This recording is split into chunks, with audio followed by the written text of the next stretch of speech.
This is your Thursday Daily Delivery. I am Michael Rand. Lots going on right now. I feel like I say that almost every day, but I mean it, you guys. It is a busy time of year, which is fun, right? It's fun to be able to watch a lot of good things on TV right now. Maybe some of you are going to Target Center tonight for Wolves versus Grizzlies. First home playoff game in 4 years. I know the play-in game was only 9 days ago, but I will be there tonight at Target Center gathering stuff for Friday's podcast, gathering stuff to write about Friday as well. So looking forward to that and hope you guys are too. Should be a good show tomorrow, but a great one today.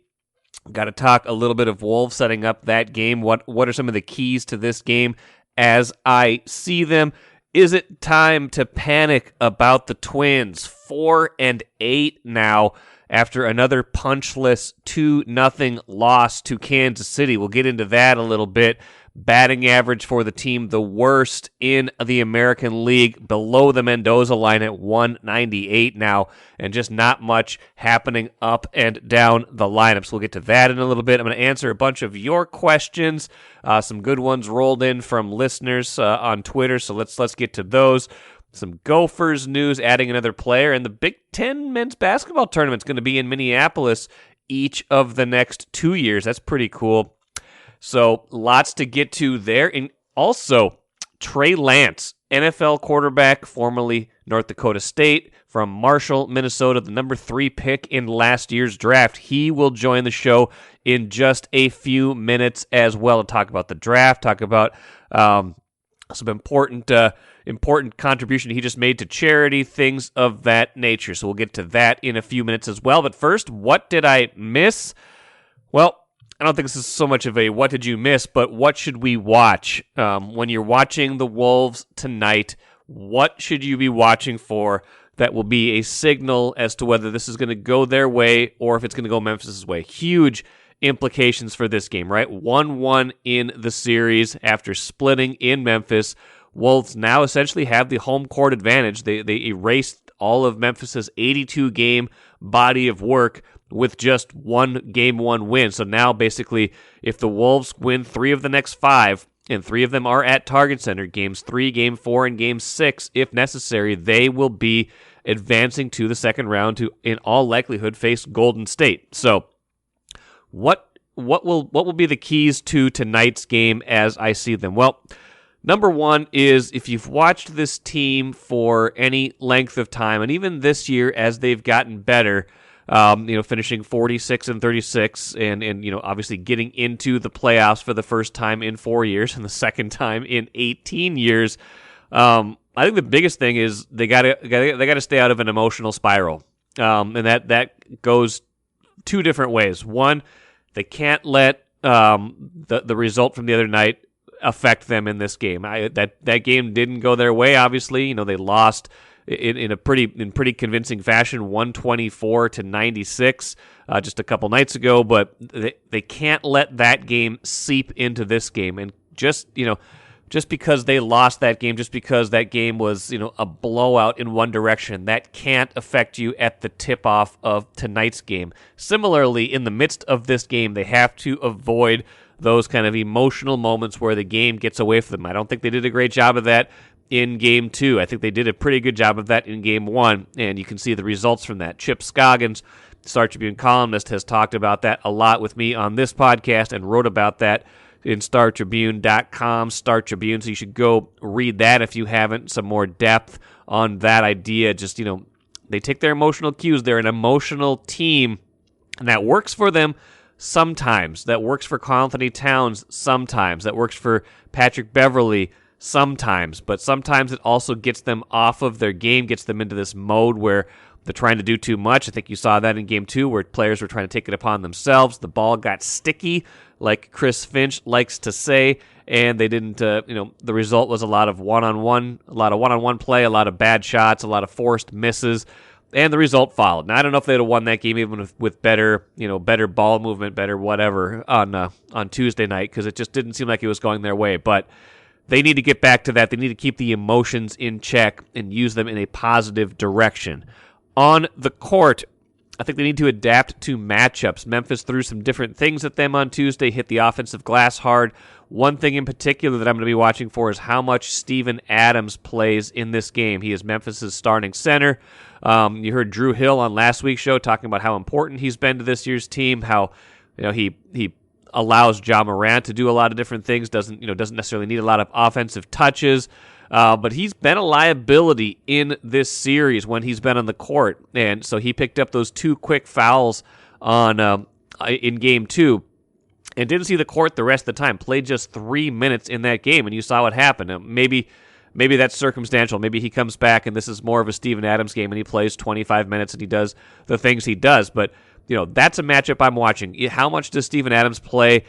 If he doesn't play, how does Karl Anthony Towns then adapt his game to the different matchups that are going to be thrown at him, though kind of more versatile, more athletic forwards and centers that are going to be thrown at him, the kinds of players that maybe give him a little bit more trouble from time to time than someone like a less mobile big center like Steven Adams. So watch for that matchup in this game as well. And the last thing I'm going to be watching for is what is the home crowd energy like. I got a feeling Target Center is going to be off the charts, excited for this game. Can they use that energy in a positive way? Can they use that to get off to a good start? They're 27-15 at home this season, including that big win over the Clippers 9 days ago. Can they keep that going? Can they keep riding that momentum in this game? Can they use their home energy to their benefit, or will it become the thing where Memphis gets out to a hot start, the crowd gets quiet, and all of a sudden you're kind of wondering, are they going to use this as a spark, or is it going to be to their detriment? I tend to think it's going to be to their benefit, but Game 3, like I said, has huge implications on both sides. Memphis does not want to go down 2-1, staring at Game 4, also at Target Center. The Wolves would love to get this one, get that momentum back in the series, and really feel like they have a chance to win this and not just be happy to be there. So that's what I'll be watching for from Target Center on Thursday night. Should be a great game. You should be able to watch it even if you are not at Target Center. Like I said, the TV woes that plagued people in Game 2 with NBA TV should be erased for Games 3, 4, and 5 now. They just announced Game 5 in Memphis will be on TNT, and I believe that's also a 6:30 p.m. start. That's next week, so 3, 4, and 5 are TNT, ESPN, then TNT. So you should be able to watch regardless of whether you have Bally Sports North. As long as you have one of those national channels, you will be able to watch the game. So that's what I'll be watching for, and you should be watching for as well. Take a playcation to Mystic Lake for 24/7 gaming, fun restaurants and bars, and luxurious hotel rooms. And join Club M to bask in the rewards. Follow the lights to Mystic Lake, where every day is play day. Happy right now, Trey Lance, NFL quarterback. A lot of you familiar with his journey. He's on right now. Trey, how you doing today? I'm doing great. How you doing?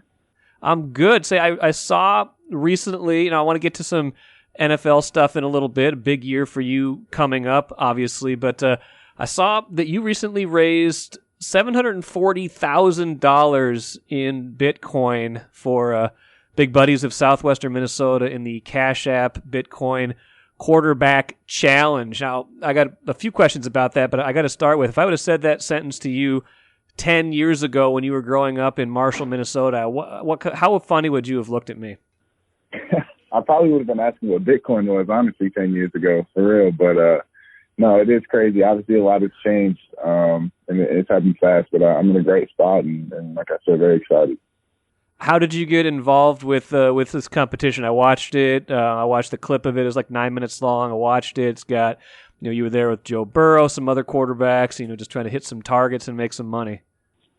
Yeah, it was a ton of fun. I mean, when Cash App had reached out and I had the opportunity to partner with them, them being just as well known as they are and how they handle business and just how all the people within Cash App that I got to meet, just how they were as great people. It was super exciting for me to be able to partner with them and obviously them being, the number one finance app in the country, everything like that, and being able to trade Bitcoin and everything that you can do on Cash App. It was a no-brainer for me to be able to want to partner with them. And then obviously finding out that I'd be able to choose a charity and have the opportunity to win some money, some Bitcoin for that charity, again, even more of a no-brainer for me to want to partner with them. Is that a charity that you've worked with before? I mean, obviously it's something local to Southwestern Minnesota. Yeah, it's a charity I'm fairly familiar with, just through family, friends, and family who have worked with it. It's really a mentorship program, and they do a lot of different things, but major, I guess, in mentorship. And me just knowing how important mentors have been in my life, from the beginning until now, even today, the people that I've looked up to and continue to look up to. Everyone needs, some type of positive influence, some type of positive role model. I mean, no matter how old or young or whatever your situation is. I just believe in how big of a difference that I can make in someone's life and how big of a difference that my mentors and my role models have made in my life. Yeah, athletes have, just watching social media, seeing, who's doing what. Athletes kind of seem like they're early adopters with crypto. Is that the case for you? Yeah, absolutely. Just me having been able to learn about it, and Cash App, educated me honestly about it a lot. Learning about Bitcoin specifically, just how valuable it's been, and how much, it's increased, over 250% every year for the last 10, 11 years. So just the fact that it can be inflated, secure, everything like that, makes it a lot more appealing to people, I guess, in my position, like you mentioned, athletes in general, and with the whole, everything with cryptocurrencies, especially Bitcoin, how popular it's became over the last really year. So I guess in my mind, makes it even more appealing. Did you ask Joe Burrow while you were there for the secret to getting the Super Bowl in your second year as an NFL quarterback? No, I didn't, but I know he's super excited. Obviously, he had a great year and super excited to get to spend some more time with him in the future.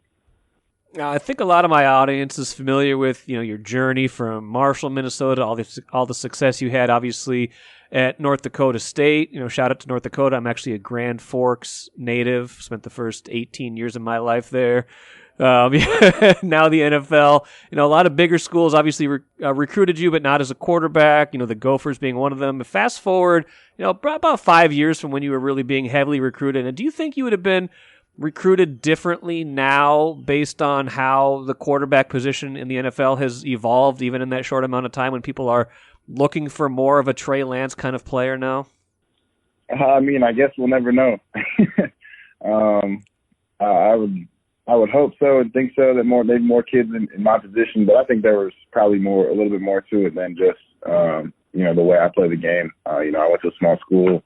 Number of games played, number of passes thrown, little things like that, I'm sure had a huge impact on it. But honestly, don't think about it a whole lot anymore. I just believe that everything works out exactly how it's supposed to. So I guess that's the way I'm going to keep on rocking. Well, it worked out for you pretty well. Obviously, we're coming up on the NFL draft next week. It's already been a year since you were chosen number 3 overall by San Francisco. When you think back on that time, what comes to mind for you? I was just excited, kind of got to that point at the draft where I knew I'd have an opportunity to get a job, really. And I was going to be excited and obviously extremely thankful no matter where I went. Thankfully, it worked out exactly, how I wanted it to, waking up that morning. I just feel very blessed and thankful. And now, obviously, the opportunities and everything that comes with it. Being able to partner with companies like this, do events like this, meet other guys like Cash App had set up. That's just kind of, I guess, a little bit of bonus to it, to the situation.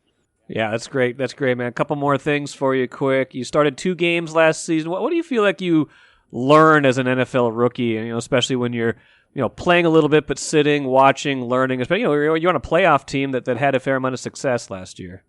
Yeah, as a rookie, you take it all in. I guess that was kind of my mindset going into the year and throughout the year. every single week is new, whether it's, weeks 1 through 20. Every single week is something new in the season. There's always new things happening, whether it's on the football side, on the business side, or like I said, new opportunities like this, with great companies like this that just keep coming up.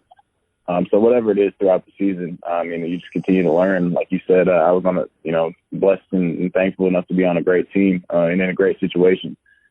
So just being able to be in this locker room, be around these coaches, these guys, part of this organization, it was something that I was super thankful for, and obviously I'm super excited to continue to be here. Excuse me. Yeah, and there's a lot of intrigue, obviously, about what's going to happen with the 49ers this year at quarterback. I don't think I can go a day without seeing something new written. What do you know as of now for, as far as your future in year 2? Just excited to be here, excited to get into another year with this organization. What's one thing about you, Trey, that surprises people when they find out about it? I think I'm probably a little bit more reserved than people would think. Then I guess that would be it. Now that you've had a chance to experience both, let's finish it up here. What is colder, a winter in Fargo or a summer in San Francisco? I went there in Fargo, and it is not close. Summers are beautiful here, despite popular belief. You got to come check out the Bay Area.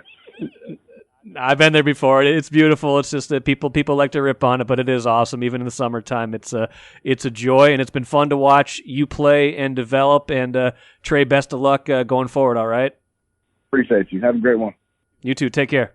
Good stuff from Trey Lance. Enjoy getting a chance to catch up with him and talk to him. Recorded that a little bit before all the Deebo Samuel stuff popped up. I don't think Trey Lance would have had much to say about that anyway, but an interesting situation with the 49ers and their versatile, excellent player maybe wanting a trade. We will see what comes of that in the future here. Let's move over to baseball for a little while. Talking Twins here for a little bit, and I don't know what to make of how soon in a baseball season do you get really worried about a team versus how much do you say, well, it's early, there's still plenty of time for them to figure things out. I don't know. I don't know exactly where I fall on that. What I do know is this. Twins are 4-8 this season. The offense has been the biggest problem by far. They're hitting 198 as a team. That is the worst batting average in the American League. That's the third worst average in the major leagues. The OPS, on base plus slugging, is a little bit better because they've hit some home runs. They're 23rd in OPS, but they're just not scoring runs, not in any kind of consistent way. They've had a few different outbursts, but and which is making them not so bad in the overall numbers. They got 40 runs in 12 games, so a little over 3 per game. But they've had a couple games with 8. They've had a game with 10, which means they've had a lot of games where they're not getting much of anything at all. And you saw that in the Kansas City series. 4-3 loss on Tuesday night and 2-0 the other day. Now, Chris Paddock saying, "Boys, I need your help." Basically wanting them to score some runs. The new pitcher they got from the Padres, he did his job in this game, pitched 5 innings, 2 runs. That was just fine, but they're just not hitting right now. So do we panic about this game? Do we panic about this team? Do we panic about this game? How much do we say, well, no, the weather's been cold. They're going to warm up to a certain degree. They're going to get better. I do believe they're going to get better. They're not going to finish the year hitting 198. I guarantee you that. You can lock that in right now. They will hit a lot better at certain stretches of the season. But also, I look at this lineup. I look up and down this lineup, and it does not inspire a lot of confidence in me right now. I just look at it, and I don't have a whole lot of, oh yeah, I believe that player is going to get a hit, and you just look at it and you don't see how it fits together all that well. What's the game plan here? I don't know what the real attack plan is. When you just take one guy like Byron Buxton out of the lineup, and again Alex Kirilloff out of the lineup, but especially Buxton, he makes the lineup make so much more sense. And if we're being honest, this lineup made way more sense when you could stick Nelson Cruz right in the middle of it those last 2.5 years when he was doing his thing with this team before they traded him. This team just doesn't have the same offensive firepower that they've had in years past. You take a Mitch Garver out of the lineup. That's someone else they're missing. You take, you just think about some of the moves they've made, the offseason moves. You take Josh Donaldson out of the lineup. Like let's be honest. Like they have taken a step back offensively. Even if you thought the lineup was better, even if you added Carlos Correa, who's obviously a very good hitter, Gio Urshela's doing fine this year. He's one of the guys that's actually hitting okay. Gary Sanchez hasn't hit very well in recent years. He's hitting .216 right now. You guys in the starting lineup on Wednesday against Kansas City. Gio Urshela at finished the day at .257. That was the highest batting average of anybody in the starting lineup. Nobody else was above .222, and 5 guys finished the night below 200 who were in the starting lineup. That's just, you can't have that. And again, 12 games, very small sample size. We're less than, we're not even to the 1/10th mark of the season. So again, plenty of time for them to figure out. But 4-8, you don't want to get so far behind. They wanted to have a better start than they did last season when it really derailed their whole year to have such a bad start. And all of a sudden it's happening again. So I don't think it's quite time to panic, but I also look at this team and I just say the roster construction doesn't make a lot of sense to me. It just doesn't feel like the pieces all fit together. And, I'm, again, willing to be proven wrong, willing to say, okay, if they go 8-4 in their next 12, get this thing squared, then you feel a lot better about yourself. But that's a lot of ifs, that's a lot of wondering, that's a lot of wanting. And Rocco Baldelli didn't sound too enthusiastic about the way they're hitting the ball. This was Rocco post-game on Wednesday. It's been tough sledding recently. There have been some days that were better than others. This day didn't resemble yesterday when we swung the bats, I think, really well. We didn't swing the bats well at all. And we had some pitches to hit. I think our plan that we went into the game with made a lot of sense. Against this guy, we didn't execute our plan up and down the lineup. And we threw our heavy right-handed group at him today. It's a lineup that's put some runs on the board for us this year against some of the other left-handers that we faced. But I don't think we stuck to it very well. I think, we let, probably some thoughts get in our heads, and we got away from what we were trying to do. And we're trying to see the ball out over the plate and do some things. And, I can't look up and say that we did what we were aspiring to do approach-wise, and we just didn't swing the bats very good, period. I mean, it's going to be on the hitters, it's going to be on the manager, it's going to be on the hitting coach to figure this out. But right now, it is not pretty at all. Let's spend some time now getting into a bunch of listener questions. I asked for these because I felt like it's been a while since I've done some listener questions, and I wanted to kind of run through a bunch of good ones. So let's spend some time now going through these. I like this one from Sam. Does KG make an appearance at Target Center Thursday or Saturday, with Cat saying he spoke with him before Game 1 and Glenn Taylor riding into the sunset? Maybe he's ready. That's an interesting question. That would certainly take the lid off of Target Center even more in this game, right? I mean, anytime you can get KG in the building, fans would go absolutely bonkers. That said, I feel like maybe we're not quite there yet. I have no intel as to whether he's going to be there or not be there. I don't think it's the kind of thing they would announce before the game necessarily. It might just be like a special thing where all of a sudden everybody goes bonkers. But, the relationship between him and the franchise has been damaged over the years. I think Sam alluded to it, the relationship with Glenn Taylor, who I'm always obliged to say also owns the Star Tribune. But that, like Sam said, that ownership of the Timberwolves is transitioning now with Mark Lowry and Alex Rodriguez buying the team. I don't know. It's interesting to think about. I had not thought about the idea of KG being there. Now I'm excited for the prospect of it, even if it's just a wish or a notion.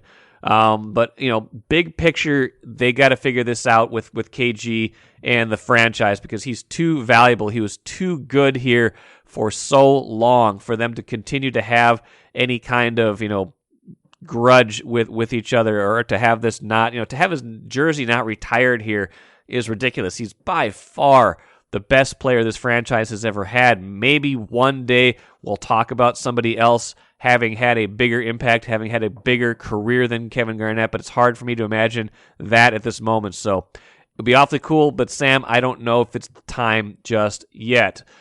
Bill wants to know, have the Wolves, Wild, and Twins discussed breaking up the Bally Sports North monopoly on local sports broadcasts? I don't know if they've had that specific discussion. I do know that there is a lot of frustration on the part of those teams with the way things have gone with, the streaming options and things like that. Their audience has been cut down quite a bit. I don't think we have the specific numbers, but I think it's been reported at various times that, TV viewership could be down by as much as, a fourth or a third at various points, just because people who had Hulu, YouTube TV, Sling, things like that, even Dish Network, have not had access to Bally Sports North. And that's a lot of your customers, a lot of your fan base. So I think they are definitely looking to the time when those contracts are up. to either use that as leverage to make sure this never happens again, or to figure out something else where they are maybe running their own streaming. Now, I don't know how that's going to work. I don't know if this is all, frustration in the moment or not, but I do know that right now the teams are not happy with the current situation, and they see the impact that it is having on fans. The last question we should get to here is, let's see, I've got to find it here. It is from Disappointed Minnesota Fan. What is most pathetic? Twins 18 straight playoff losses, Vikings not getting to the Super Bowl since 1977, or the Wild and Wolves never reaching the finals? Ouch. When you put it that way, doesn't sound all that great. I don't know, maybe the collective is the most pathetic part about all that. I think if I'm going to put if I'm going to rank them, I got to say, I would not use the word pathetic is a hard one to use because it's, it maybe is a little bit too strong, but I think the most, damaging or the most eye-opening one of all of those is that the Twins have lost 18 straight playoff games. The Vikings have gotten close to the Super Bowl since they last went in 1977. I believe they've made 6 NFC title games since then, or maybe even more.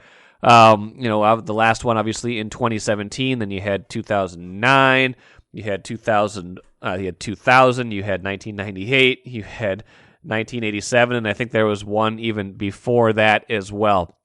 So they've had their chances since then. They just haven't quite gotten there. The Twins have not quite gotten there at all in these last 18 playoff games. And obviously, some of those they were heavy underdogs, like when they were playing the Yankees some of those years, things like that. But there have been some of those losses in there that just were inexcusable in the big picture. I can't believe they've lost that many in a row.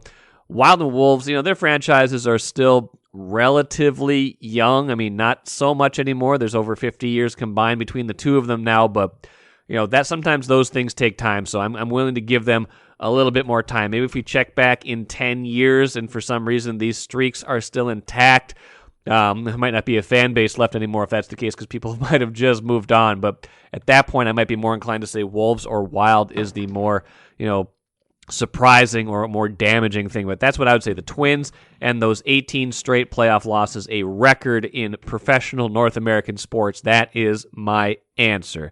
Let's finish with the cooler, some Gophers basketball news. Big Ten tournaments coming to Target Center in Minneapolis. The women's tournament will be here in 2023. The men's and women's tournaments will be here in 2024. That is some pretty cool news for those who love college basketball. Those tournaments, starting to rotate a little bit more. Those will be at Target Center, like I said. So that will be an exciting thing to bring to this market in the next couple of years.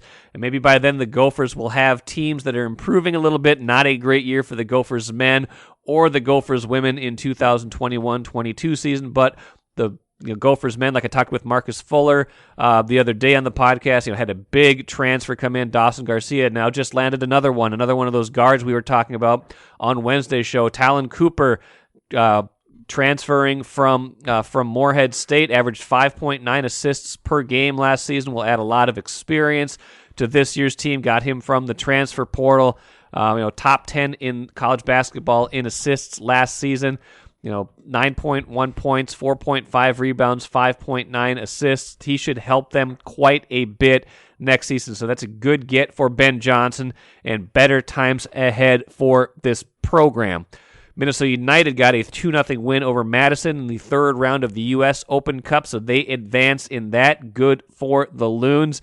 And the best story of the entire day might have been the story of the parachuters at the Washington Nationals game that caused an evacuation of major buildings in Washington, D.C. I guess they forgot to tell the government what they were up to. Unbelievable. But that's believable but unbelievable. It caused an evacuation of the Capitol.